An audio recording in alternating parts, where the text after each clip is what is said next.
Welcome to my YouTube channel. વિદ્યાર્થી મિત્રો, આજે આપણે ધોરણ 7 ભાવિકની જે અસાઇનમેન્ટ આવી છે એમાં સેક્શન ડી જોઈશું. પેલું દાખલું છે સાદુરૂપ આપો. તો અહીંયા તો પેલું મિશ્ર અપૂર્ણાંકમાં છે, તો મિશ્ર અપૂર્ણાંકમાંથી અપૂર્ણાંકમાં ફેરવવાનું. જો અપૂર્ણાંકમાં ફેરવવા પહેલાં આ બેનો ગુણાકાર 7 ગુણ્યા 1 કેટલા થાય? 7 ગુણ્યા 1 7 થાય, તો 7 આવ્યું. હવે એમાં જે આ ઉપર આપેલું હોય આપણો અંશ એ ઉમેરવાનો. 7 વત્તા 5 કેટલા થાય? 12. તો 12/7. એવી જ રીતે અહીંયા 3 દૂ છેદમાં તો એ જ લખવાનું 3. 3 દૂ 6. 6 આવ્યા અને 6 વત્તા અંશ છે એ ઉમેરવાનો. 6 વત્તા 1 એટલે 7. હવે જો અહીંયા છેદ સરખા નથી, છેદ સરખા નથી તો લસા લેવાનો. તો લસા કેટલો આવશે? 21 આવશે. 12/7 વત્તા 7/3. 7 ને કેટલા વડે ગુણીએ તો 21 આવે? 3 વડે. તો ઉપર બી 3 વડે ગુણવાનું. એવી રીતે 3 ને કેટલા વડે? તો 7 વડે. તો ઉપર બી 7 વડે ગુણવાનું. 12 × 12 = 32 36 છેદમાં 21 વત્તા 49/21. હવે થઈ ગયા બંને છેદ સરખા? હા. તો 36 વત્તા 49/21. 9 ને 6 15 વધી 1 85/21. આ જવાબ આવશે. હવે જો મિશ્રમાં કીધું હોય તો 21 ગુણ્યા 4, 4 × 4 અને 4 દૂ 8. 21 ચોક 84 અને એમાં 1 ઉમેરો તો 85. એટલે મિશ્રમાં આવી રીતે 4 પૂર્ણાંક 1 21 જવાબ આવે. એવી જ રીતે હવે આ બીજું છે, એમાં માઇનસ છે. તો પહેલાં તો મિશ્રમાંથી અપૂર્ણાંકમાં ફેરવીએ. 5 દૂ છેદમાં 5. 5 દૂ 10, 10 ને વત્તા 4 એટલે 14. માઇનસ 3 એકા 3 અને 3 ને 2 5/3. હવે છેદ સરખા નથી તો લસા. તો આ બેનો ગુણાકાર 5 તેરી 15 એટલે કેટલો આવશે? લસા 15. તો લઈએ 14/5 માઇનસ 5/3. હવે 5 ને કેટલા વડે ગુણીએ તો જોવાનું નીચેનું જ. 5 ને કેટલા વડે ગુણીએ તો 15 આવે, તો 3. તો ઉપર બી 3 વડે ગુણવાનું. હવે 3 ને કેટલા વડે ગુણીએ તો 15 આવે, તો 5. ઉપર બી 5. 14 એકા 14 = 14 તેરી 42 25/15. હવે છેદ સરખા થઈ ગયા તો જ માઇનસ કરી શકાય. કરીએ. 12માંથી 5 જાય તો 7 અને અહીંયા 1. 3માંથી 2 જાય તો એટલે કેટલો જવાબ આવશે? 17/15. મિશ્રમાં ફેરવવું હોય, જો છેદ નાનો છે એટલે 15 એકા 15 અને 15માં કેટલા ઉમેરીએ? 2 ઉમેરીએ 17 આવે. તો 15 એકા 15 16 અને 17. આવી રીતે જવાબ કરવાનો. અને ના આવડે તો ભાગાકાર કરવાનો. શું કરવાનું? શું હતું? 15/17. તો 15 એકા 15. 2 વધ્યો તો જે શેષ આવે એ અંશમાં લખવાની અને ભાગફળ આવે એ વચ્ચે લખવાનું. હવે જોઈએ પેટર્નમાં વધુ 4 સમય સંખ્યાઓ લખો. તો જો અહીંયા પેટર્નમાં તમને એવું કંઈક દેખાય છે? 2 અહીંયા માઇનસ 2/-3, 4/-6, 6/-2 દૂ 4, 2 તેરી 6. તો હવે 3 એકા 3, 3 દૂ 6, 3 તેરી 9. તો અહીંયા જોવાનું 2/-3 તો -1 અને 1. આ પેલું છે ને, -1 વડે ગુણીશું તો 2/+1 +1 એટલે -1 અને 3 આવશે. +1 વડે ગુણીશું તો. હવે બીજું છે 2/-3 2/-3 છે તો આ અહીંયા માઇનસ હતો, અહીંયા પ્લસ છે, તો આને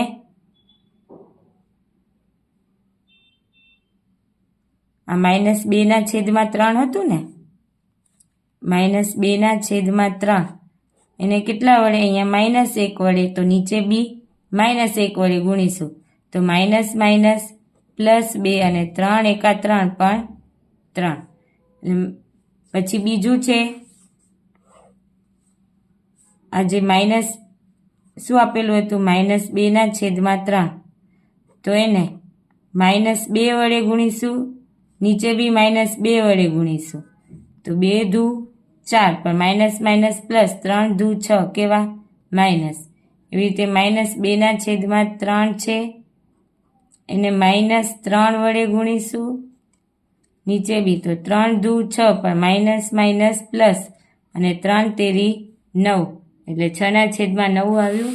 હવે છે -2/3 ગુણ્યા -4 ગુણ્યા -4 માઇનસ માઇનસ પ્લસ 4 દુ 8 અને 4 તેરી 12. એવી રીતે એક મળી કેટલી શોધવાની છે 4 -2/3 તો -5 ગુણ્યા -5 માઇનસ માઇનસ પ્લસ 5 દુ 10 અને -5 તેરી 15. 2/3 ગુણ્યા -6 ગુણ્યા -6 6 દુ 12 માઇનસ માઇનસ પ્લસ અને 6 તેરી 18 પર પ્લસ માઇનસ -18. એવી રીતે હજી એક આવશે -2/3 ગુણ્યા -7 ગુણ્યા -7 7 દુ 14 પર માઇનસ માઇનસ શું થાય પ્લસ અને 7 તેરી 21 પ્લસ માઇનસ માઇનસ એટલે એના પછીની જો 8/-12 -10/-15 12/-18 14/-21 આ સંખ્યાઓ આવી.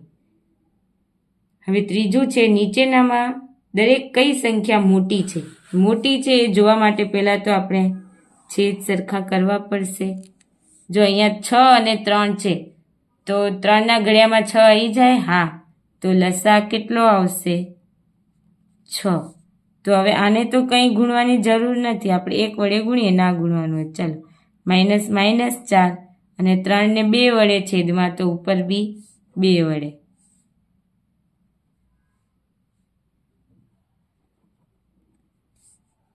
હવે જો -5 એકા 5 અને 6 અહીંયા -4 છે, -4 દુ 8 એટલે અહીં -8 અને 3 દુ 6. તો જો હવે આમાં માઇનસ સંખ્યા જેમ નાની એમ એ સંખ્યા મોટી. તો કઈ સંખ્યા નાની છે, -5/6 તો આ જે છે -5/6 એ સંખ્યા -4/3 કરતાં શું આવશે, મોટી આવશે. એવી જ રીતે આ બીજું જોઈએ આપણે.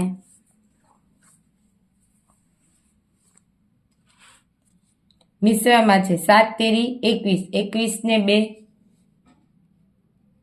-23/7 અને બીજું છે 5 તેરી 15 15 ને 4 19 પણ -19. હવે જો છેદમાં 7 અને 5 છે તો લસા કેટલો આવશે, 35 આવશે, કેમ કે 7 અને 5ના ઘડિયામાં કોમન કયું આવે, 35. જોઈએ અહીંયા -23/7 ગુણ્યા 7ને કેટલા વડે ગુણીએ તો 5. એવી રીતે -19/5 ગુણ્યા અહીંયા 7 વડે, ઉપર 5 વડે તો અહીંયા ઉપર 7 વડે. હવે જો 5 તેરી 15 વધી 1 5 દુ 10 અને 1 11 તો કેવા -115 અને 7 પંચા 35.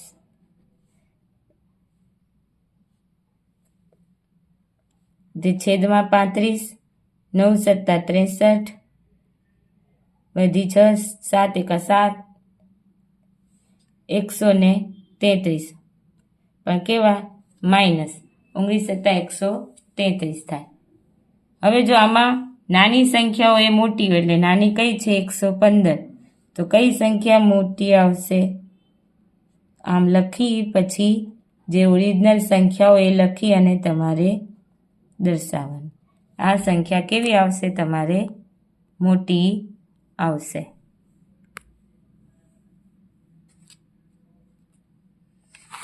ચલો હવે જોઈએ દાખલા નંબર 4.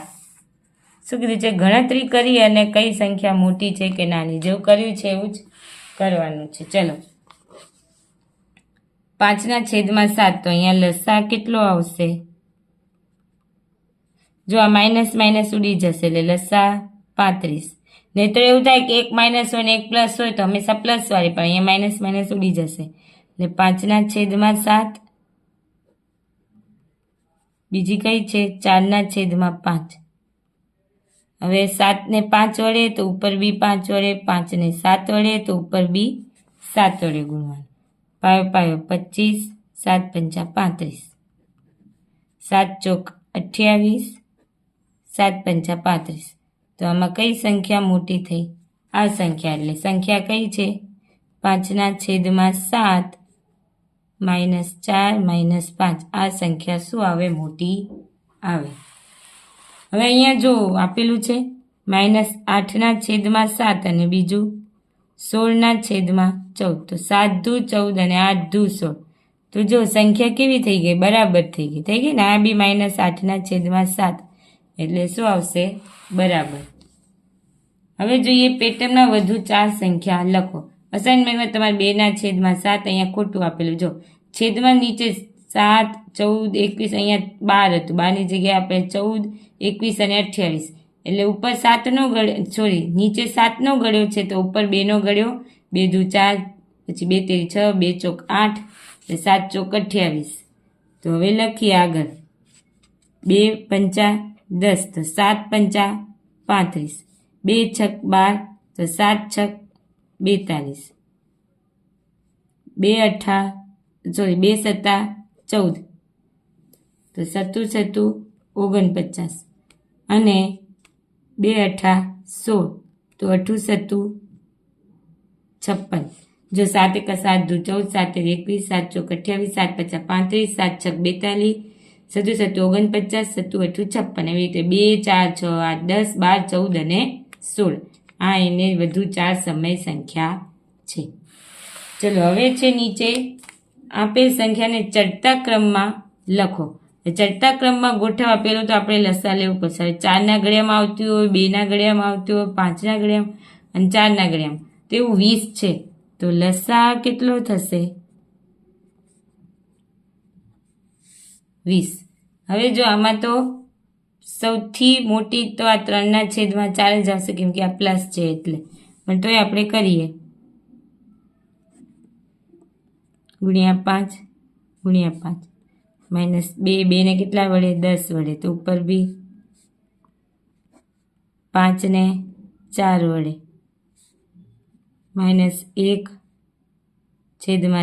4 ને 5 વડે ગણીએ તો 20 થાય ને. હવે જો 5 તેરી 15/20, -10/20, 4 ચોક 16/20 અને 5/20. હવે આમાંથી માઇનસ સંખ્યામાં સૌથી મોટું હોય સૌથી નાનું, તો સૌથી મોટું કયું છે? -16/20. પછી આવશે -10/20, પછી -5/20 અને છેલ્લે આ પ્લસ છે એટલે 15/20.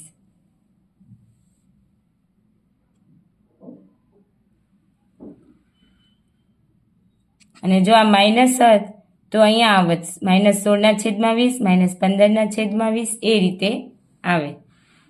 હવે જોઈએ દાખલા નંબર 7. સમાંતર બાજુ ચતુષ્કોણ. સમાંતર બાજુ ABCDમાં DL અને BM અનુક્રમે AB અને AD નો. હવે આ DL છે એ કોનો છે? AB પરની ઊંચાઈ છે અને BM છે AD પરની ઊંચાઈ છે. જો સમાંતર બાજુ ચતુષ્કોણનું ક્ષેત્રફળ 1470 સેન્ટીમીટર સ્ક્વેર હોય તો AB બરાબર 35 અને AD બરાબર 49 હોય તો BM અને DL ની, તો આપણે ખબર છે સમાંતર બાજુ ચતુષ્કોણનું ક્ષેત્રફળ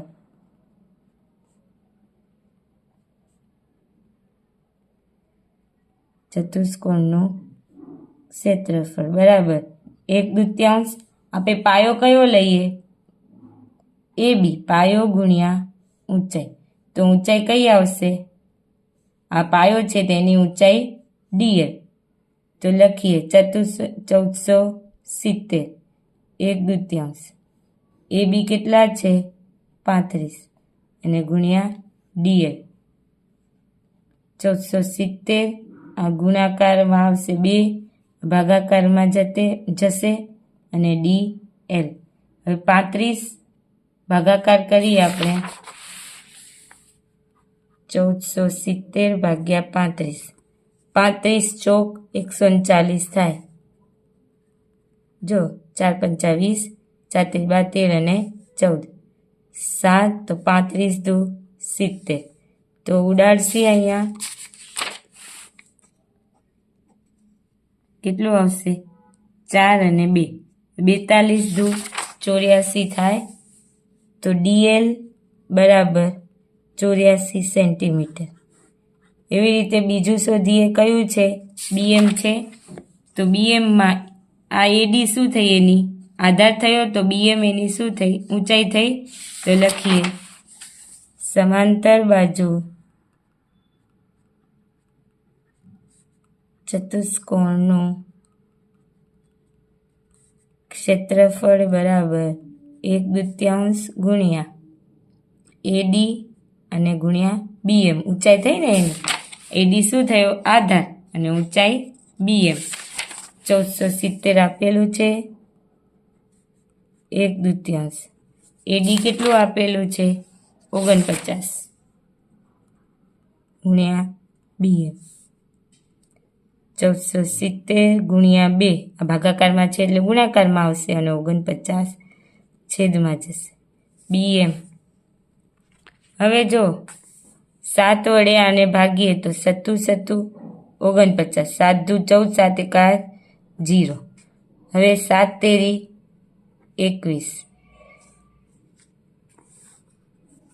થાય ને. 7 તેરી 21 અને આ 0. હવે 3 દુ 6. તો BM બરાબર 60 સેન્ટીમીટર આવે.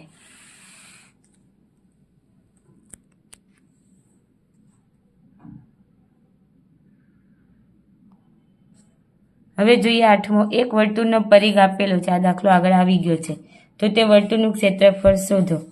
તો વર્તુળનું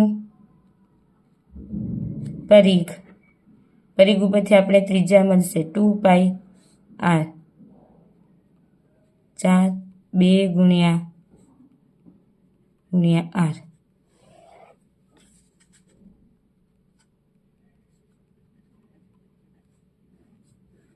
પોઈન્ટ કાઢીશું એટલે 10.